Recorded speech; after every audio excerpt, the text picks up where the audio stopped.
തിരുവനന്തപുരം കാട്ടാക്കടയിൽ കുട്ടികളെ തട്ടിക്കൊണ്ടുപോകാൻ ശ്രമം നടത്തിയെന്ന് സംശയിക്കുന്നയാളെ നാട്ടുകാർ പിടികൂടി പോലീസിന് കൈമാറി. വിവാഹത്തിൽ പങ്കെടുക്കാനെത്തിയ കുട്ടികൾക്ക് സമീപം നിൽക്കുന്നത് കണ്ട സംശയം തോന്നിയതിനെ തുടർന്നാണ് പിടികൂടി പോലീസിലേൽപ്പിച്ചത്.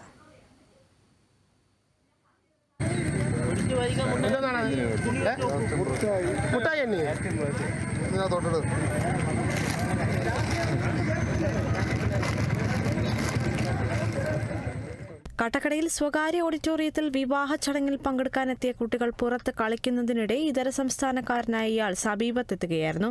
ചോക്ലേറ്റ് ബാറുകൾ നൽകി കുട്ടികളെ പുറത്തേക്ക് കൊണ്ടുപോകാൻ ഇയാൾ ശ്രമിച്ചുവെന്നാണ് ആരോപണം.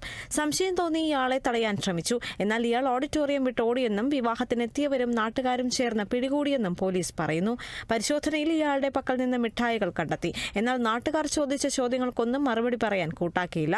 നെയ്യാർഡാം പോലീസ് എത്തി ചോദ്യം ചെയ്തെങ്കിലും മൗനം തുടരുകയായിരുന്നു.